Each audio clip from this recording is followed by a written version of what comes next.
Halo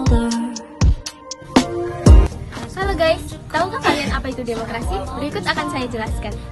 Demokrasi berasal dari dua kata dalam bahasa Yunani. Yang pertama, demos artinya pemerintahan dan kratos artinya rakyat. Artinya, demokrasi adalah pemerintahan rakyat. Hakikat demokrasi terletak pada upaya menempatkan kekuasaan tertinggi pada rakyat. Istilah demokrasi diartikan sebagai sistem pemerintahan dari rakyat oleh rakyat dan untuk rakyat. Pemerintahan dari rakyat yang pertama, yaitu berhubungan dengan pemerintahan yang sah dan diakui oleh masyarakat. Yang kedua, pemerintahan oleh rakyat, artinya pemerintahan menjalankan kekuasaan dari rakyat atau bukan karena kehendak diri dia sendiri, melainkan rakyat. Yang ketiga, pemerintahan untuk rakyat, artinya kekuasaan yang diberikan oleh rakyat kepada pemerintahan harus dijalankan untuk kepentingan bersama, untuk kepentingan rakyat, bukan untuk kepentingan diri dia sendiri. Makna demokrasi tersendiri adalah dasar hidup masyarakat, berbangsa, dan bernegara. Demokrasi formal merupakan demokrasi yang menjunjung tinggi persamaan dalam bidang politik tanpa adanya upaya mengurangi atau menghilangkan kesenjangan dalam bidang ekonomi. Lalu yang kedua yaitu demokrasi material. Demokrasi material merupakan demokrasi yang berfokus dalam upaya mengurangi atau menghilangkan kesenjangan dalam bidang ekonomi sehingga dalam bidang politik kurang diperhatikan. Lalu yang ketiga yaitu demokrasi gabungan. Demokrasi gabungan merupakan demokrasi yang mengambil kebaikan serta membuang keburukan dari demokrasi material dan demokrasi formal. Yang pertama, demokrasi secara langsung.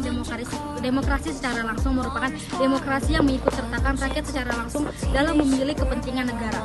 Lalu yang kedua yaitu demokrasi secara tidak langsung. Demokrasi secara tidak langsung merupakan demokrasi yang dilakukan secara perwakilan, yaitu dengan rakyat memilih wakil-wakil telah mereka pilih melalui pemilu.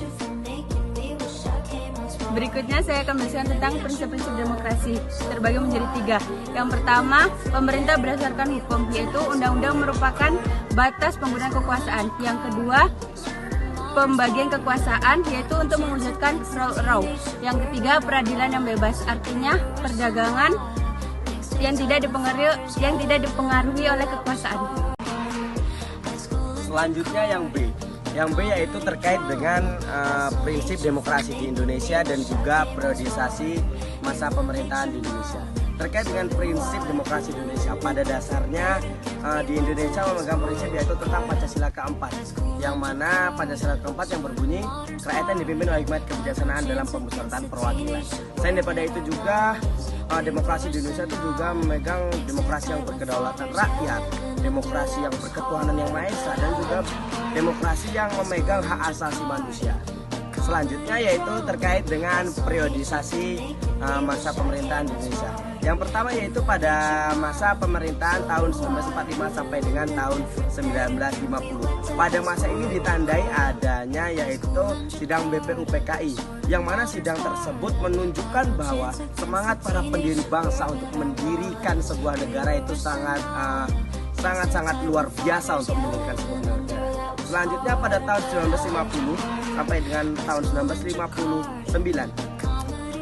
Pada masa ini Undang-Undang 1945 mengalami 2 kali perubahan, yaitu menjadi Undang-Undang Sementara dan Konstitusi RIS. Selanjutnya pada masa pemerintahan 1959 sampai dengan 1966, pada masa ini ditandai adanya kondisi politik yang sangat pelik, sehingga aparatur negara lebih berbelit-belit dalam menyelesaikan semua persoalan. Selanjutnya pada tahun 1966 sampai dengan 1998, di masa ini ditandai adanya naiknya Presiden Soeharto ataupun menjadinya Presiden Soeharto untuk naik menjadi RI 1 ataupun Presiden di Indonesia. Selanjutnya pada masa 1998 sampai sekarang, yang mana masa yang kita sama-sama rasakan sampai dengan sekarang, dimulai dari 1998, yang mana di sini juga adanya krismon atau krisis moneter. Sampai dengan sekarang kita sudah mulai bisa melaksanakan semuanya dengan sebaik-baiknya. Baiklah, akan saya jelaskan kenapa sih membangun kehidupan yang demokratis di Indonesia itu sangatlah penting. Karena negara Indonesia merupakan negara demokrasi yang dimana penerapan nilai-nilainya harus dilakukan, sehingga kehidupan warga negaranya akan lebih baik dan sejahtera. Sistem demokrasi juga bisa menghindarkan tindakan sewenang-wenang terhadap warga negara, karena demokrasi supremasi hukum yang ada. Oke, yang pertama membiasakan diri menerapkan demokrasi dalam segala hal. Yang kedua, membiasakan diri bersikap sesuai peraturan. Yang ketiga, membiasakan diri menyelesaikan masalah dalam bermusyawarah.